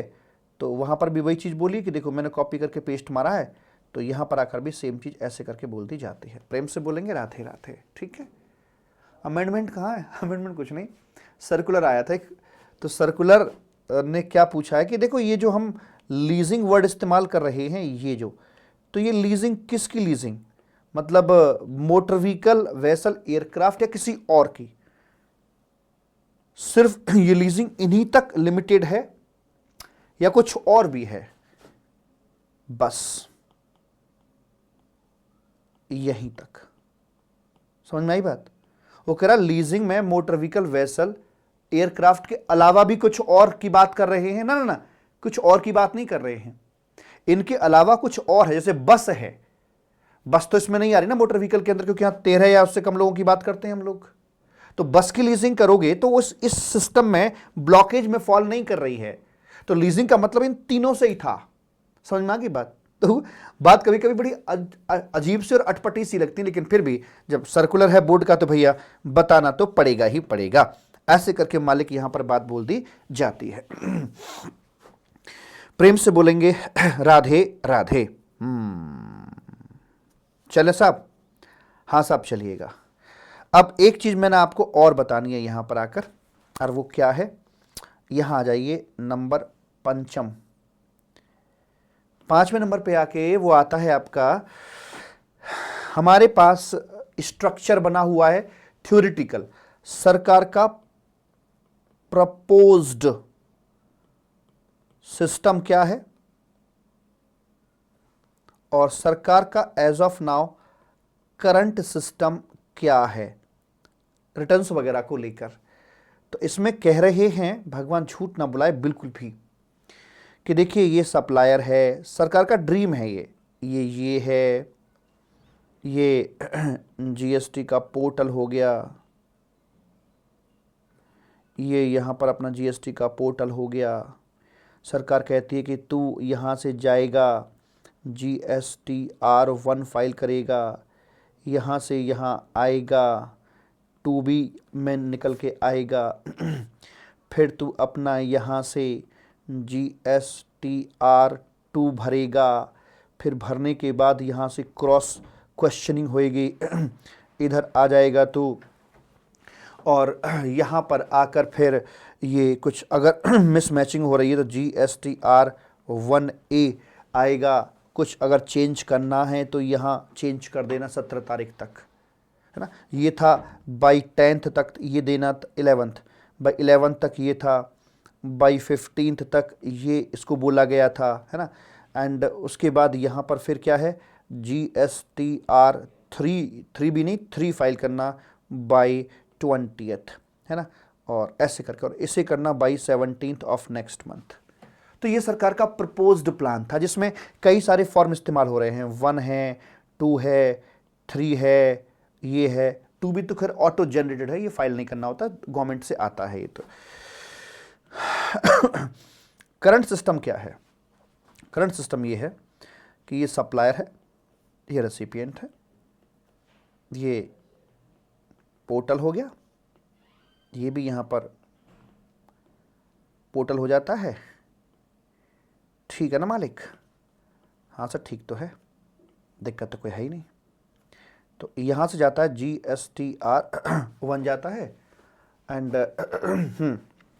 एंड उसके बाद में यहाँ से 2B में आई जाएगा, ये तो ऑटो ड्राफ्टेड है, और यहाँ चला जाता है GSTR3B। इधर से 1 का ए का कोई चक्कर है ही नहीं, तो ये है। तो इसमें देखिए कौन कौन से फॉर्म मिसिंग हैं। दरअसल क्या था कि जो GSTR2 है, GSTR3 है और GSTR1A है, ये आज तक सरकार इनको अप्लाई नहीं कर पाई, सरकार आज तक इनको अप्लाई नहीं कर पाई। तो गवर्नमेंट ने क्या किया, जब अप्लाई नहीं कर पाए, 5-6 साल हो गए जीएसटी को आए हुए, है ना, तो गवर्नमेंट कहते हैं ऐसी की तैसी जान दो, अब तक ना कर पाए तो आगे अब करेंगे नहीं, बिना बात के पूरा सिस्टम कैरी करने की जरूरत नहीं है। गवर्नमेंट चाहती थी कि हम यहां से यहां स्विच कर जाएंगे, वांट टू स्विच, लेकिन सरकार ये सिस्टम ला ही नहीं पाई। तो इसका मतलब ये हो गया, अब सारी होप टूट गई। तो गवर्नमेंट ने कहा ऐसी की तैसी में जान दो, अब हमें स्विच करना ही नहीं है, नो स्विचिंग। और ये जो प्रपोज सिस्टम था इनका, इस सिस्टम को मार दिया इन्होंने, काटा, कि जो अब ये चल रहा है यही भविष्य में चलेगा। अब कोई ना GSTR2 आ रहा है, ना कोई GSTR3 आ रहा है, बस वही GSTR1 और 3B जैसे चलते आ रहे हैं उसी ढर्रे पर चलते रहेंगे। सपना अपने हाथों से तोड़कर सरकार ने फेंक दिया। तो यानी कि एंटायर जीएसटी के अंदर जहां जहां पर आपका रेफरेंस आया है GSTR2, GSTR3 या GSTR1A का, उन सभी जगहों से उसे डिलीट मार दिया गया है, ओमिट कर दिया गया है। एक ये बड़ा चेंज यहां देखने में आ रहा है। समझ में आ गई बात? तो सरकार अपने ड्रीम पर कभी पहुंचने की उम्मीद उसने तोड़ दी कि हम नहीं पहुंच सकते, तो इसलिए उन्होंने इसको काटा, मार दिया है। ऐसे करके मालिक बात कर दी जाती है और प्रेम से बोलेंगे राधे राधे। आ जाओ, एक छोटा सा पॉइंट और है यहां पर आकर, 6th नंबर पे। हाँ जी सर, ये क्या है सर जी? ये ऐसे करके है, रुकिए जरा, बता रहे हैं। ऐसा है, बे है बे,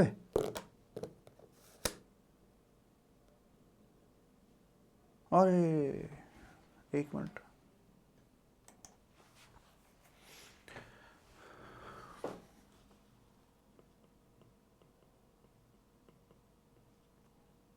रूल 43 क्या कह रहा है भाई साहब इसमें? ये कह रहा है कि देखो भाई, यहां से एक बंदा है और वो अपना कारोबार करता है, ऐसे ऐसे सप्लाई ऑफ गुड्स करता है या सर्विसेज करता है जो कि टैक्सेबल भी है। वाह, मतलब कि जीएसटी उसके ऊपर बनता है, जाता है। एक और काम करता है ये, जो ड्यूटी स्क्रिप्ट नहीं मिल जाती है एक्सपोर्ट करने पर, अरे फॉरेन ट्रेड पॉलिसी में नहीं पढ़ा, तो supply of duty credit scripts होती हैं, कैश पर जीएसटी जाएगा नहीं। अब मान लीजिए यहां से इसने एक कॉमन सर्विस ले रखी है, कॉमन सप्लाई इसने अपनी ली हुई थी पीछे से। सपोज कीजिए फॉर एग्जांपल रेंटिंग की सर्विस ले रखी थी, जिस पर इनके जो ऑफिस है इसका जो किराया था वो ₹1,00,000 का था, जीएसटी बनता था ₹18,000 का। अब यहाँ पर आकर बस आपको एक छोटी सी बात ये बतानी है, इस बंदे को आईटीसी कितना मिलेगा? 18,000। क्या इसमें से कोई रिवर्सल करना होगा या नहीं? क्योंकि आप दो एक्टिविटी हो गई आप एक तरीके से, अब टैक्सेबल भी है और एक वो जिस पे जीएसटी नहीं है। तो जो आपके सामने चीजें आ रही हैं उसके मुताबिक आंसर आना चाहिए आपका यस, कि हाँ होगा। लेकिन these are one time off activities like that. तो गवर्नमेंट ने सोचा कि नहीं यार ये ठीक नहीं है, तो इसलिए गवर्नमेंट ने इसको जो supply of a duty credit script है इसको नाम दे दिया है क्या भला? Deemed non exempted, deemed non exempted services का इसे यहां पर नाम दे दिया गया है। अगर इसे नॉन एग्जेम्प्टेड सर्विस का नाम दे दिया गया है तो इसके कॉरस्पॉन्डिंग आईटीसी हमें अलाउ रहेगा, करेक्ट, यानी कि हमें रिवर्सल नहीं करना पड़ेगा। आई होप बात समझ में आ गई होगी। तो सिंपल भाषा में बोलूं तो जो हमारी ड्यूटी क्रेडिट स्क्रिप्ट होती है इनकी सप्लाई जो है ये एक नॉन एग्जेम्प्टेड सप्लाई के रूप में कंसिडर करी जाएगी। प्रेम से बोलेंगे राधे राधे। ठीक राधे? हाँ सर जी एकदम ठीक है। तो चलिए अब मैं आपको लिए चलता हूं इसके रीडिंग की तरफ। आइए, जितनी भी अमेंडमेंट्स हमारी थी यहाँ पर वो कैसे कैसे यहाँ पर आपकी दी हुई हैं उनको एक बार देखते हैं यहाँ पर आकर, उसके बाद फिर बढ़ेंगे आगे मालिक। तो ये आ गया जी अपना यहाँ पर आके। हाँ, सबसे पहला पॉइंट क्या दिया हुआ है, ये अपनी 12 जो कंडीशंस हैं कि आपके हाथ में इनवॉइस होना चाहिए, गुड्स आपको रिसीव हो जाना चाहिए। एक नया पॉइंट और ऐड किया गया है क्या? And the details of input tax credit in respect of the said supply communicated to such a registered person under section 38 has not been restricted। दरअसल ये सेक्शन नंबर 38 है, ये कहाँ मिलेगा? सेक्शन नंबर 38 मिलेगा आपको रिटर्न के चैप्टर में, जो रिटर्न का चैप्टर है, और वहां पर ये सेक्शन आपका रीड्राफ्ट किया गया है। तो ये लाइन यहां पर क्या कहना चाह रही है, माफ कीजिएगा अभी नहीं बता सकता मैं आपको, जब तक कि मैं सेक्शन 38 को एलैबोरेट ना कर दूं रिटर्न के चैप्टर में जाके। जब सेक्शन 38 पढ़ लिया तो ये अपने आप समझ में आ जाएगा। फिर भी आपके मन की क्यूरियोसिटी को मैं शांत करने के लिए बता दूं कि इसमें यह कहना चाह रहा है कि अगर तेरा सप्लायर धोखेबाज है, गलत इंटेंट वाला व्यक्ति है, बदमाश आदमी है, तो हम तुझे आईटीसी यहां पर अवेलेबल नहीं कराएंगे, ये ऐसा कहना चाह रहा है। फिर भी इस पॉइंट को मैं होल्ड पर डाल देता हूं। रेसिपिएंट नीड टू फाइल, अपना ये टाइम पर फाइल करना है, सप्लायर का फाइल होना चाहिए। यहां से 5% वाला जो कॉन्सेप्ट था वो खत्म हो चुका है। एंड ये आ गई 180 डेज वाली कंडीशन। सारी वर्डिंग्स जो की त्यों हैं कि who has availed the ITC on invert supply other than RCM supplies, and जो थोड़ा चेंज दिखता है वो shall pay an amount equal to the input tax credit availed, कि आपको शेल पे एन अमाउंट करना पड़ेगा, जो कि पहले कुछ ऐसे लिखा होता था कि एड इन आउटपुट जीएसटी लायबिलिटी। बाकी सारी चीज़ें सेम हैं। इसमें जहाँ जहाँ भी 2B का GSTR 3 का रेफरेंस था वो सब सफाया कर दिया गया है। बाकी चीज़ें आपकी ज्यों की त्यों निकल कर आ रही हैं मालिक। जो लास्ट डेट थी वो 20 अक्टूबर की बजाय 30 नवंबर यहाँ पर कर दी गई है। ये इसको मैंने एनालिसिस करके दिया, एंड वो पुरानी बातें हैं, इसमें नया कुछ भी नहीं है। एंड अगर लीगल कंटेंट में देखेंगे तो ये आ गया सेक्शन नंबर 16 के अंदर बोलता है कि जो दिखेगा सो मिलेगा। The details of invoice और debit note referred in clause A has been furnished GSTR1 या इनवॉइस फर्निशिंग फैसिलिटी, वो आपका फर्निश हो गया हो, एंड रेसिपिएंट को टू बी में कम्युनिकेट हो गया है। तो जब तक कम्युनिकेट नहीं हुआ, जब तक टू बी में नहीं दिख रहा, ITC आपको नहीं दिया जाएगा। ये रिस्ट्रिक्शन मैंने होल्ड पे डाली है, वही लीगल वर्डिंग्स में बात सारी हुआ कर चुका हूं मैं। 30 नवंबर GSTR2 यहां से भी काट देना, रह गया मुझसे काटना। ये जहां जहां पर GSTR2 का रेफरेंस है, उसकी कनेक्टेड लाइन है, वो डिलीट मार दी गई है। यहां पर रूल नंबर 36 के अंदर वही बात दोहराई गई है। रूल्स में, सेक्शंस में चेंजेस हैं। मैंने आपको सिंपल पेपर पर लिख के बता दिया, बाबू मेरे ये अमेंडमेंट है कि no ITC shall be availed by registered person in respect of invoice और debit note the details of which, जो फर्निश करनी होती हैं GSTR1 में दिखा दी गई हैं, and the details of input tax credit in respect of such invoice और डेबिट नोट 2B में दिख गई हैं। जब तक 2B में ना, जब तक दिखेगा नहीं तब तक मिलेगा नहीं। रूल नंबर 37 को रीड्राफ्ट किया गया क्योंकि इसमें कई सारी चीज़ें खत्म करनी थी। GSTR2 का कई जगह रेफरेंस आ रहा था, कहाँ कहाँ से क्या क्या डिलीट मारते, तो वैसे करके आउटपुट टैक्स लायबिलिटी में ऐड करने की बात करते, तो ये भी इनको ठीक करना था, तो इसलिए इन्होंने उसको न्यूली ड्राफ्ट यहां पर कर दिया है। सेंस अप्रॉक्सीमेटली वही है। ये रहा लीजिंग वाला पॉइंट कि जहां लीजिंग वर्ड आया था कि मोटर व्हीकल और ये, तो लीजिंग शब्द सिर्फ इन्हीं के ऊपर एप्लीकेबल होगा, मोटर व्हीकल, वेसल और एयरक्राफ्ट। किसी चौथी चीज की लीजिंग की बात वहां पर नहीं कही जा रही है, ऐसा बोला गया है। और ये है अपनी रूल नंबर 42, 43 पर्पस के लिए एक्सप्लेनेशन में बताया जाता है कि भाई वहां पर क्या अपना रहेगा एग्जेम्प्टेड और क्या रहेगा नॉन एग्जेम्प्टेड। जो एग्जेम्प्टेड से बोल दिया जाता है उसके करस्पॉन्डिंग ITC अवेलेबल नहीं होते, जिसको नॉन एग्जेम्प्टेड बोला जाता है उसके करस्पॉन्डिंग ITC हमें अवेलेबल हो जाते हैं। तो इसमें ये एक ऐड कर दिया गया है, the value of supply add करना, the value of supply of duty credit script, the value of supply of duty credit script, इसको नॉन एग्जेम्प्टेड की तरह ट्रीट किया जाएगा। ऐसे करके मेरे बच्चा यहां पर बात बोल दी जाती है।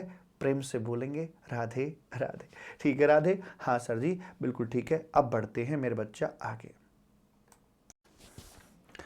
रजिस्ट्रेशन चैप्टर की बात करने के लिए जा रहे हैं। आजा यहां पर आकर, तो इसमें क्या चेंजेस आए हैं? Registration chapter,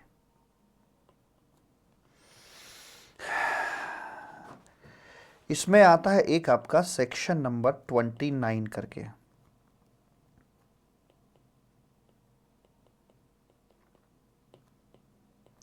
cancellation of registration,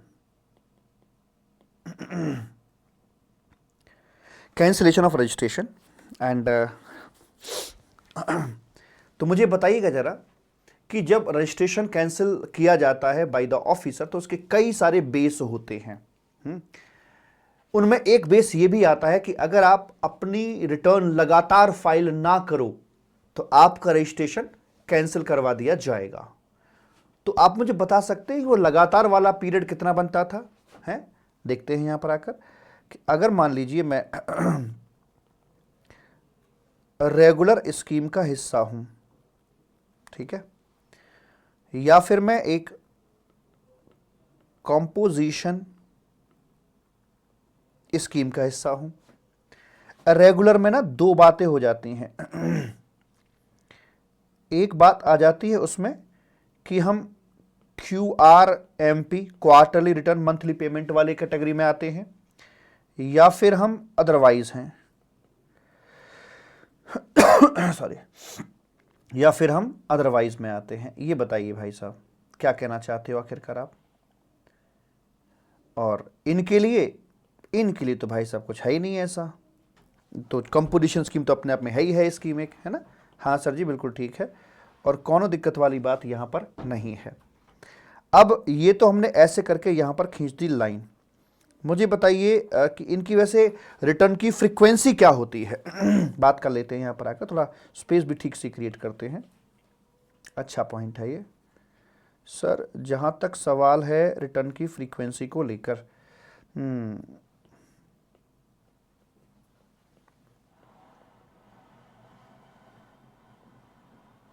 return frequency जो QRMP वाले हैं ऑब्वियस सी बात है उनकी रिटर्न क्वार्टरली फ्रीक्वेंसी पर जाती है। और किस में जाती है? फॉर्म का नाम है GSTR3B करके है, और क्वार्टरली फ्रीक्वेंसी पर जाता है। जो अदरवाइज वाले हैं इनका भी वही GSTR3B है, लेकिन वो मंथली फ्रीक्वेंसी पर अपना जाता है। राधे राधे। उसके बाद आगे क्या? आगे जो है जो कंपोजिशन वाले हैं इनकी रिटर्न की बात कर रहा हूं। रिटर्न किस उसमें जाती है?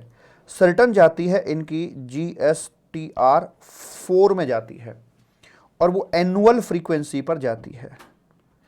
एनुअल फ्रीक्वेंसी पर जाती है। ध्यान दीजिए, जो आपका GST-CMP08 है ना, वो रिटर्न नहीं होता, उसे नाम दिया जाता है स्टेटमेंट का। तो हम यहां ढूंढ रहे हैं क्या? रिटर्न की फ्रीक्वेंसीज, ठीक है, क्योंकि रिटर्न वर्ड का इस्तेमाल वहां पर अपना किया गया है। प्रेम से बोलेंगे राधे राधे, ठीक है साहब।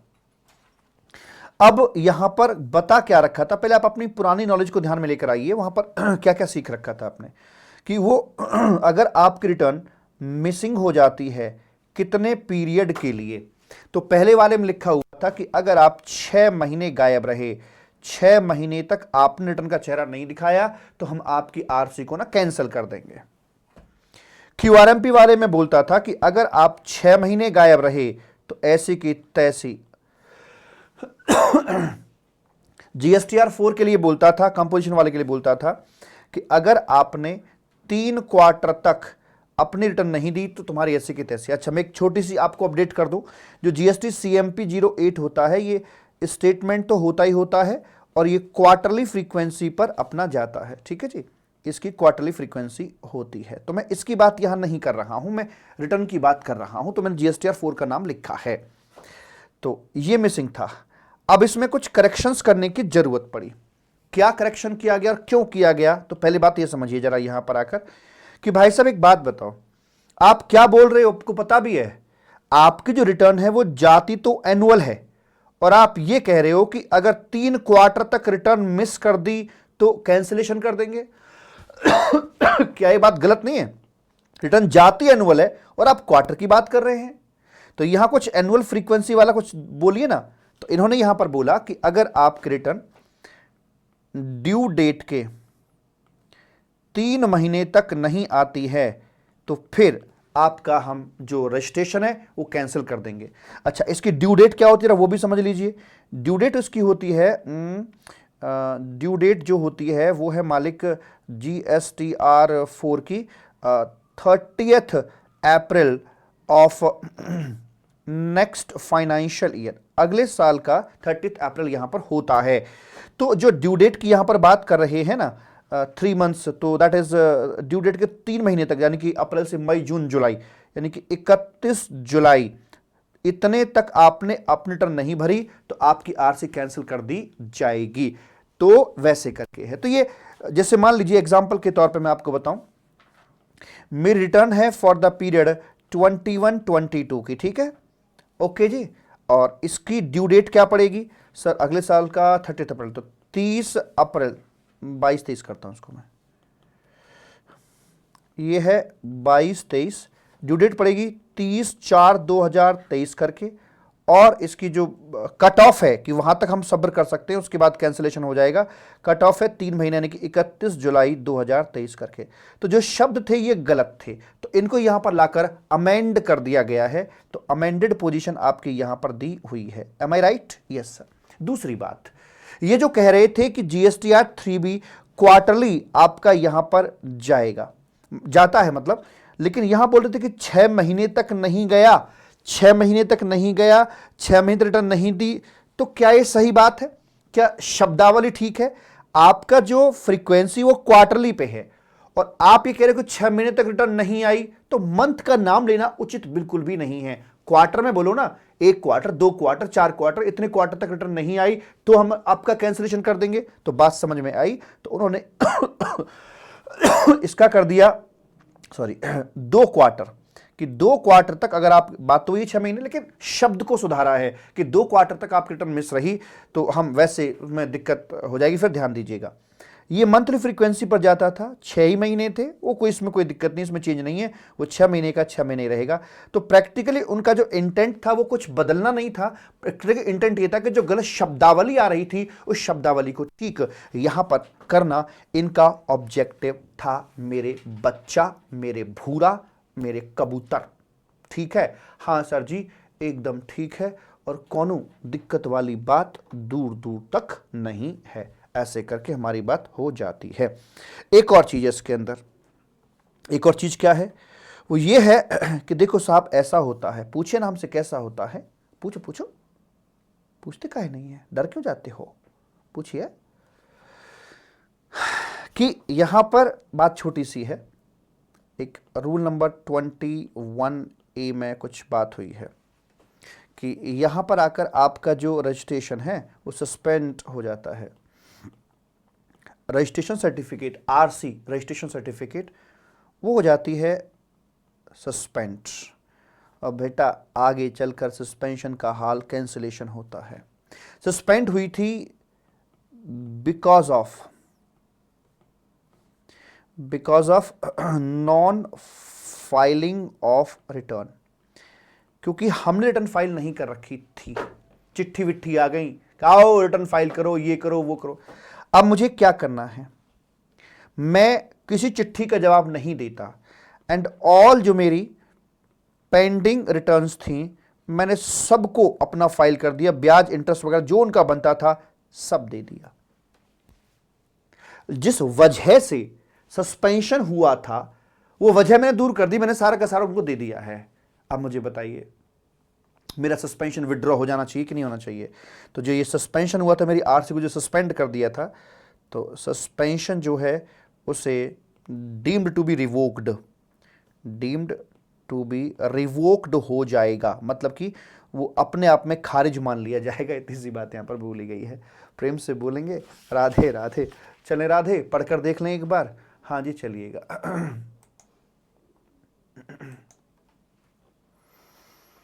आओ यहाँ पे, तो यहाँ पर मैंने रजिस्ट्रेशन प्रोसेस के तीनों चार्ट दे दिए, मेरा मन नहीं माना था, हालांकि इन तीनों चार्ट में अमेंडमेंट नहीं है, अमेंडमेंट बस यहाँ पर है। ये देखिए कि अगर आप फाइनली अमेंडेड पोजीशन याद रखना, रेगुलर है तो 6 महीने ही है अभी भी, लेकिन शब्द 6 महीने और 2 क्वार्टर, एंड उसके लिए जो कंपोजिशन वाला है साल खत्म हो जाए, 3 महीने वेटिंग पीरियड, उसके बाद कैंसिलेशन।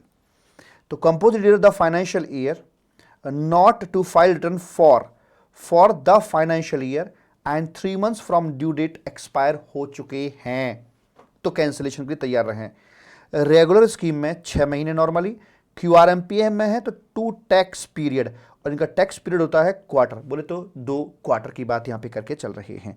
ये है, एंड इसी बात को अगर आप यहां देखेंगे लीगल टेक्स्ट के अंदर, तो सेक्शन 29 के अंदर ये अमेंडमेंट की गई है कि the return for the financial year beyond 3 months from the due date of furnishing the return, तो वैसे इसको कर दिया गया। और अच्छा सर, एक उसमें जो कॉम्पोजिशन स्कीम थी उसके लिए एक सेकेंड, हमारा जो रखा गया था, समय जो रखा गया था वो कितना था, क्या लिखा मैंने, हाँ 3 क्वार्टर थी, ओके जी ठीक है। तो ये आ गया जी, है ना। और इसमें बोला गया, बाकी के लिए बोला गया है कि भाई एज में भी प्रेस्क्राइब, तो रूल्स में बता रहे हैं, रूल्स में जाके बोल रहे हैं कि नॉर्मल रेगुलर है तो 6 महीने, QRMP लेके बैठा तो 2 टैक्स पीरियड। मैंने आसान भाषा में आपके लिए पहले लिख के दे दिया अलग से कागज पे, यहाँ तो रूल्स और उसका बड़ा झगड़ा डाल देते हैं। यहाँ बोल रहे हैं 21A के अंदर कि अगर सस्पेंशन हो गया है तो भैया दौड़ो भागो रिटर्न फाइल कर दो, जिस वजह से सस्पेंशन हुआ है उस वजह को दूर कर दीजिए, तो कोई दिक्कत वाली बात नहीं है। फिर जो आपका रजिस्ट्रेशन था सस्पेंशन, वो deem to be revoked consider वहाँ पर कर लिया जाएगा। एंड प्रेम से बोलेंगे राधे राधे। ठीक है राधे, आई होप बात समझ में आ गई होगी। तो आज की मुलाकात बस इतनी, कर लेना कल चाहे बात जितनी, बिकॉज टाइम हो गया है लंच का और बज रहे हैं 1:45 और मैं जा रहा हूँ लंच करने। बाकी अगले भाग में बात करेंगे आपसे हम, ठीक है। जो नोटिंग है इसी वीडियो की डिस्क्रिप्शन में मैं डलवा दूंगा, वहां से आप निकाल सकते हैं, और मेरी वेबसाइट crajkumar.com वहां पर भी अवेलेबल हो जाएगी, ठीक है। चलो जी मालिक, बाय बाय।